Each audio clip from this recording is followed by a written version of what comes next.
அன்பர்களுக்கு வணக்கம். இன்றைக்கி நம்ம ஒரு சித்தர் பாடல், அந்த சித்தர் பாடல் நமக்கு கொடுக்குற அறிகுறையும் பார்க்க போகிறோம். பொதுவாக நம்ம அதிகாலையில் எழுந்து தண்ணீர் குடிப்பது என்பது அதிகமான நிறைய நோய்களை குணப்படுத்துகிறதா சொல்கிறாங்க. உங்களுக்கு எந்த நோய் வேண்டுமானாலும் இருக்கலாம். ஆனால் நீங்கள் காலையில் 5 மணிக்கெல்லாம் எழுந்திரிச்சு, இல்லைன்னா அதிகாலையில் நீங்கள் எப்போ எந்திரிக்கணும் அப்போ வெறும் வயிற்றில் நல்ல நீரை நீங்கள் அருந்தும் பொழுது உங்களுக்கு நிறைய நோய்கள் உங்கள் உடலில் இருந்து துரத்தி அடிக்கப்படுகிறதாக மருத்துவ உலகமும் கூறுகிறது, சித்தர் உலகமும் குறிப்பிடுகிறது. அந்த பழக்கம் எத்தனை பேருக்கு இருக்குது அப்படிங்கிறது தெரியல. ஏன்னா நம்ம காலையில் அப்படிங்கிறப்ப அதை கவனமாக இருந்து வெறும் வயிற்றில் நீர் குடிப்பதை நிறைய பேர் பழக்கத்தில் கொண்டு வந்துட்டாங்க.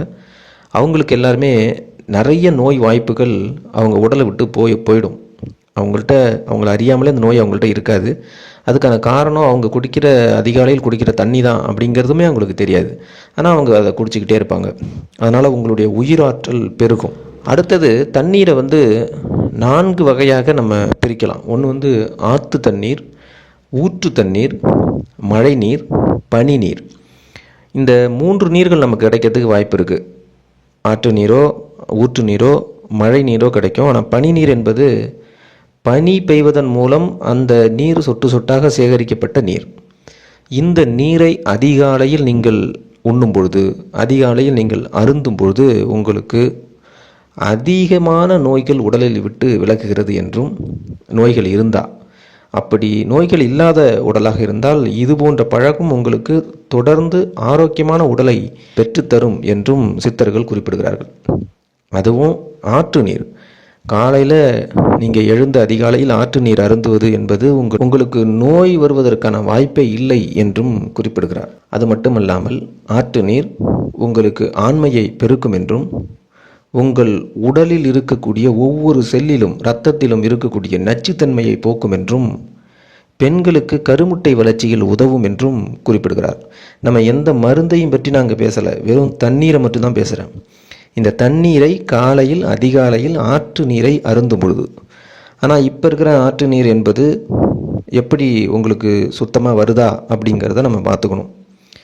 ஆற்று நீரில் இந்த மாதிரி ஒரு நல்ல விஷயம் இருந்தாலும் கூட அதில் அசுத்தம் என்பதும் சேர்ந்து வரும்போது அது நமக்கு நோய்களை உண்டாக்கக்கூடியதாகவும் இருக்குது.